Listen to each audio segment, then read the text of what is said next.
This is the Fox 10 Monsoon Special, sponsored by Mountain West Windows and Doors. Hello, everyone, and thank you for joining us for this Fox 10 Weather Experts Monsoon Special. Alongside meteorologists Krystal Ortiz and Horvatin and Fox 10 weather expert Ashley Loaeza, I'm Cory McCloskey. Over the next 30 minutes, you'll learn about the monsoon and how to prepare your home for our severe summer weather. And we'll have important safety tips if you ever find yourself caught in a storm while out on the road or out on the lakes this summer. Plus, we get an inside look at the tools we use to track our powerful monsoon, and I'll have my 2025 monsoon outlook. But first, what is the monsoon?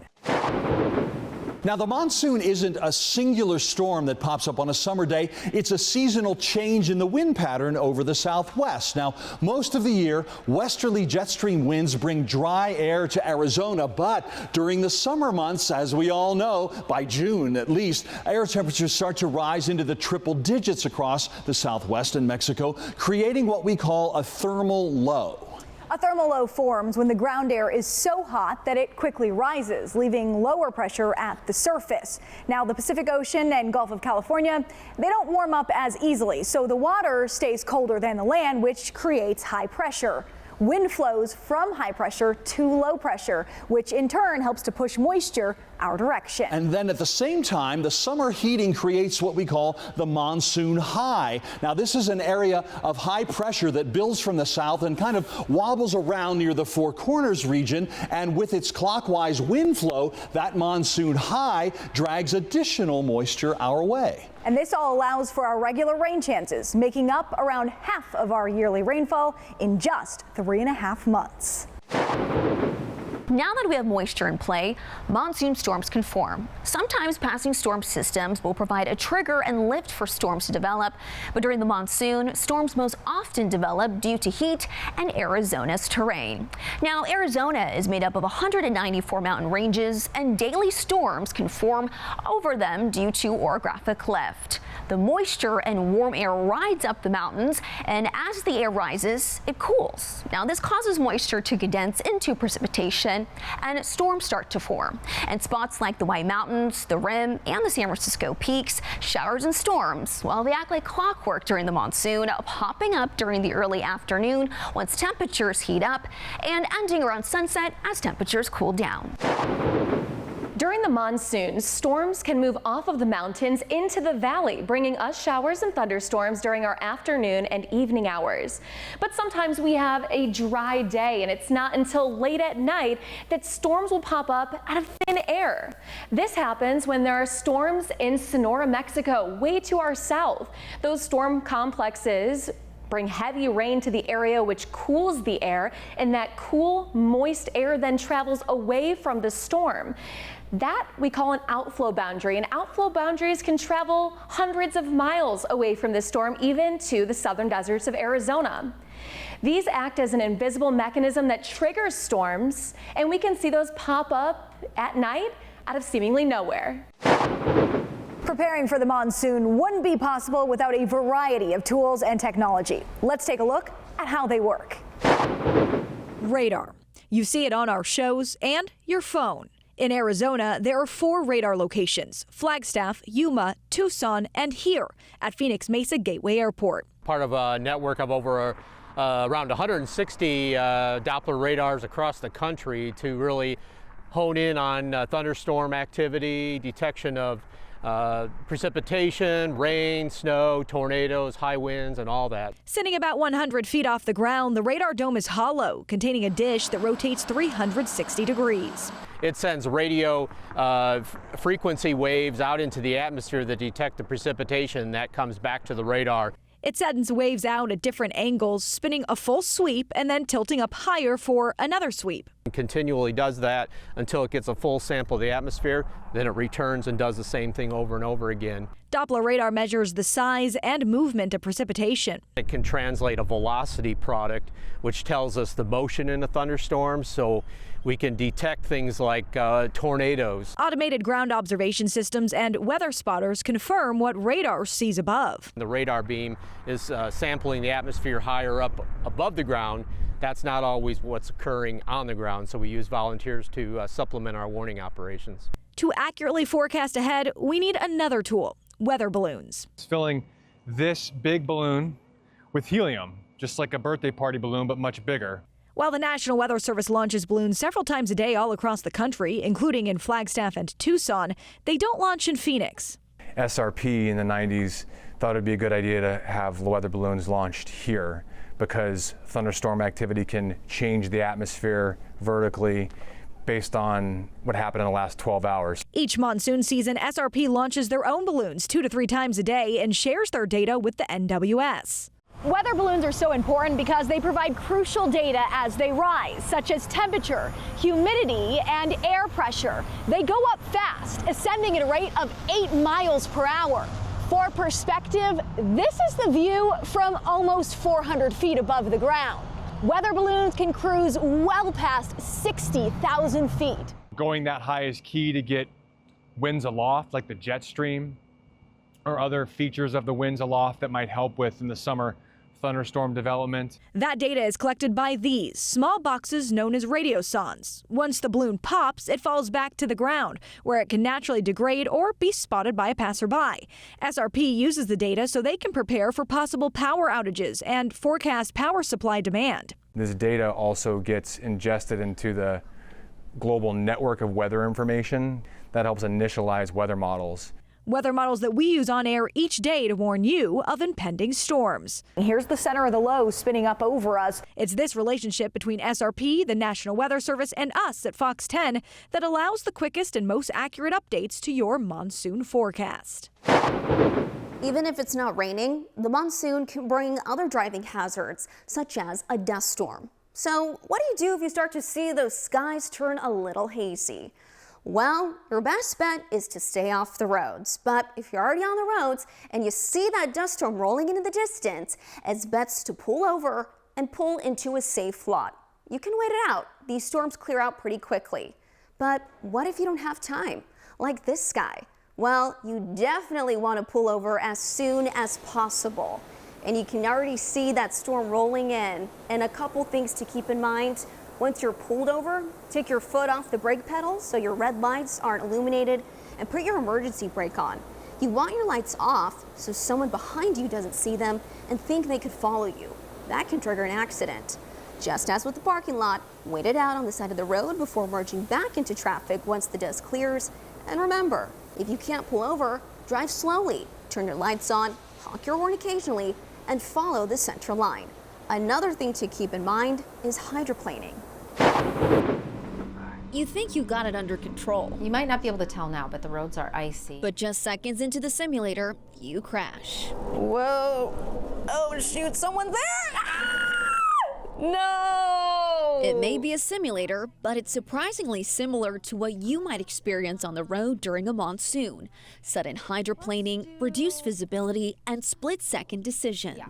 So let's make a quick left lane change. We tested it out at Driving MBA in Scottsdale to see just how dangerous monsoon driving can be and what you can do to stay safe. Now speed up a bit. She works with a driving simulator here, where she teaches students how to safely drive through hazardous weather, including intense conditions like monsoons. Not a great feeling, losing control of your vehicle, and then that's just going to add on to more accidents. She walked me through a few key tips that can help drivers stay safe when monsoon season hits. When we do get rain out here, it's fast and furious at times. We might get a lot of rain in a short amount of time. The water does not drain off the roads very well and very quickly. That could lead to hydroplaning. You want to avoid puddles and standing water as much as possible, but also adjust that speed. You can't say that enough, is adjust your speed in the rain, because if you're going too fast, you're going to hydroplane. So what do you do when you lose control of your vehicle? If you do find yourself hydroplaning, the thing that you want to do is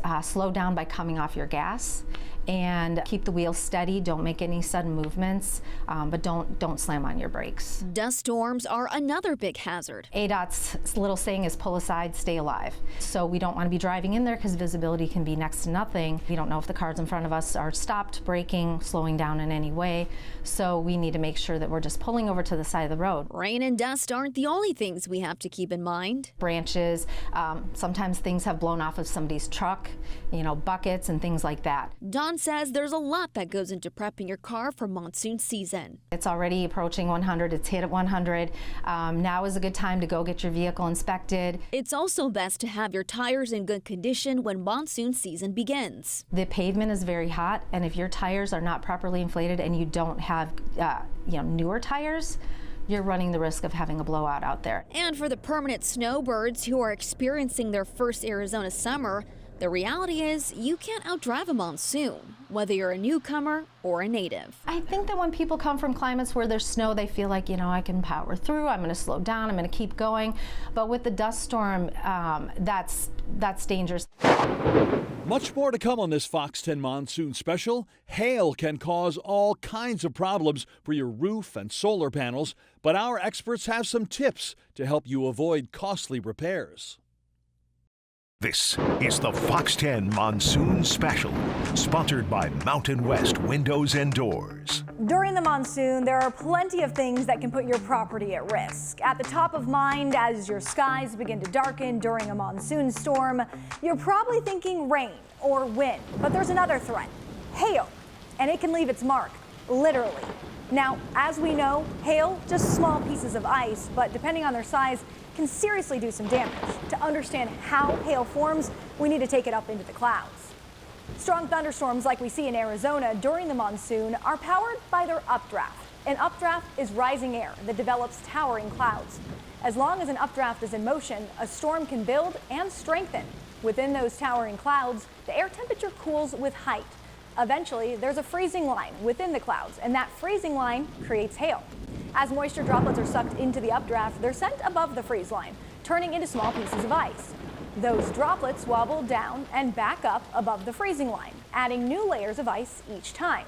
At some point, the hail gets so large and so heavy, the updraft just isn't strong enough to support the hail, and it tumbles to the ground. How large hail grows depends on how fast moving the updraft is.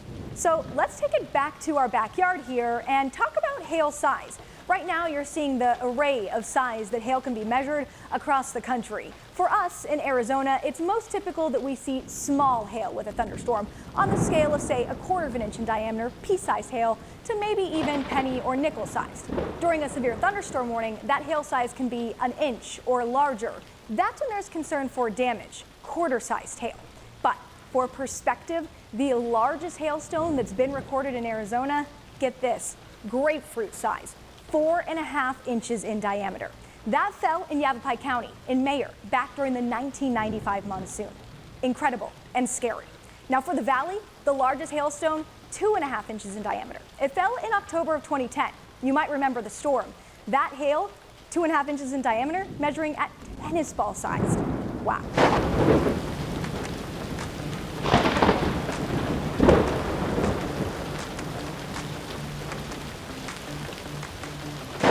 My name is Joyce Seitz. I am the CEO and owner of American Solar and Roofing.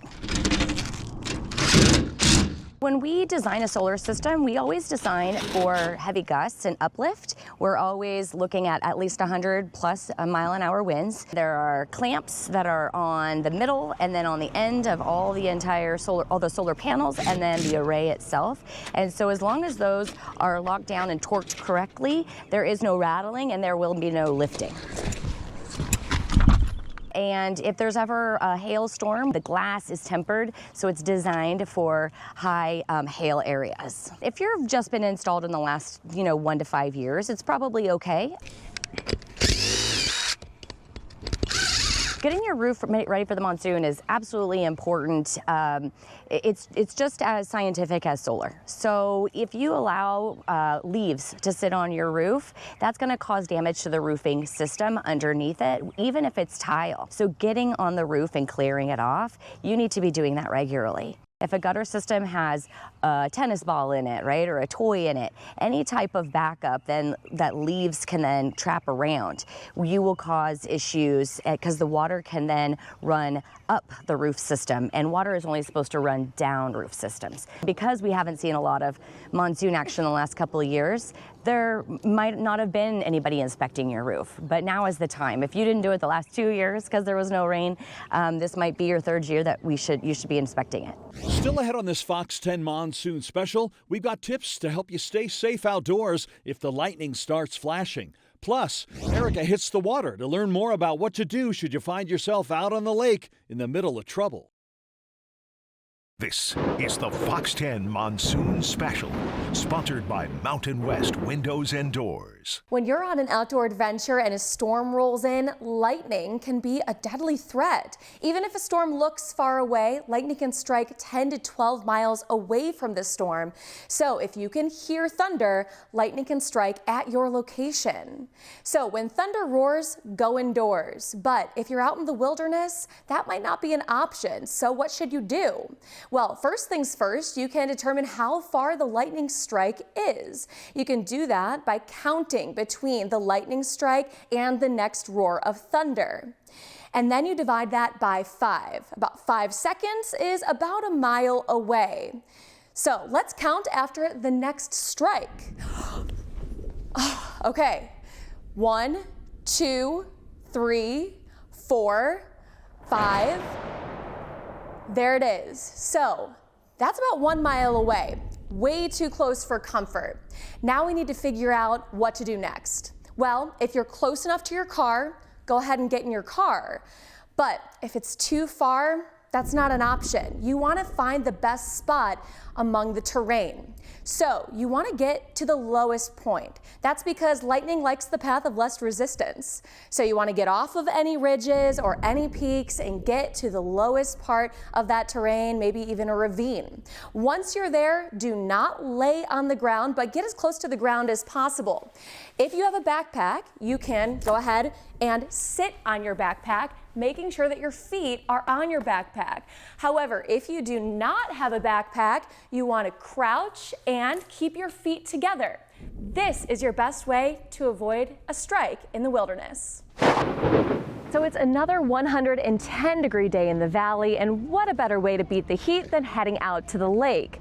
But if you're going to be heading out on the water, first things first, you have to check the weather from your most reliable source, like Fox 10 News or the Fox 10 Weather app. Because it's monsoon season, you'll often find there's a chance for thunderstorms. Now it's time to be prepared and make sure you have a plan. Boats can be dangerous even on a sunny day if not operated properly. But when a storm hits, there are so many other factors that come into play. Wind, waves, heavy rain, and lightning can come out of nowhere. Joe Evans is the manager at Lake Pleasant Marina. He's been working at the lake for 18 years, and he's seen it all. Pretty nasty storms out here that they completely demolish our docks out there, boats. He estimates that 75 to 80% of boating incidents on the lake are weather-related. That includes a dangerous incident last summer when boaters rushed back to the boat ramp to escape strong winds and choppy waves. It caused a pileup on shore and destroyed dozens of boats in the process. Making sure the boat's mechanically ready for the water, making sure that you know Lake Pleasant, and then cell phone reception is spotty in some of the areas, so maybe having a VHF radio. As the storm is growing, you can tell which way it's moving by watching the anvil. The upper level winds push the anvil forward ahead of the storm. So if those high clouds are pushing in your direction, it's time to get off the lake. Your best bet is just stay hunkered down, anchored off into a cove. Try not to go in to retrieve your boat at the 10 lanes or boat ramps. In case of lightning over the lake, make sure that no one is touching anything metal and squat down onto the floor of the boat. All of these tips will create a safer and more fun boating experience. Now that you're prepared for the monsoon, time to find out how this summer's weather will stack up. Krystal's 2025 Monsoon Outlook is next. This is the Fox 10 Monsoon Special, sponsored by Mountain West Windows and Doors. At this point, you must be wondering, how will this year's monsoon pan out? Let's dive into our monsoon outlook. Let's start with when the monsoon pattern will kick into gear. Our dry winter has led to below average soil moisture. This tends to allow for a quick summer warm-up, and the monsoon pattern typically follows soon after. By late June and early July, that familiar humidity should return. Now let's talk rain. Historically, it's rare to see more than 3 consecutive years of below average monsoon rainfall. We've had 2 weak monsoon showings the last 2 years. In the simplest terms, we're due for a bit more action. We're also under a neutral ENSO phase. That means we're not in a La Nina or El Nino pattern. And as a result, there's no clear indications on monsoon impact. But we did look back at the last few decades of monsoon data to find a similar pattern. So check out this chart. The 2005-2006 winter to spring precipitation totals were nearly the same as our current totals. 2006 was also under a neutral ENSO phase. So what happened summer of '06? An above average monsoon with 3.33 inches of rain.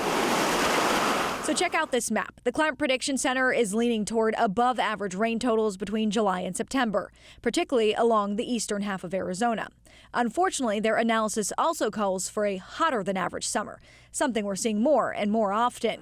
However, with a more active monsoon, there should be more breaks in the heat, cutting short those record-setting hot streaks we've seen the last couple years. In summary, we're calling for near normal to above normal rain totals this season and hotter than average temperatures. But remember, it just takes one strong storm over your town to bring major monsoon impacts. Thank you for watching our 2025 Fox 10 Monsoon Special. We hope these tips were helpful ahead of Arizona's intense summer storms. Don't forget to download our Fox 10 weather app where you can find live Doppler radar and the latest weather alerts 24/7. And anytime a storm pops up, we'll be tracking it from our Fox 10 Weather Center and streaming on our Fox local app. So from all of us here at Fox 10, have a fun and safe monsoon season.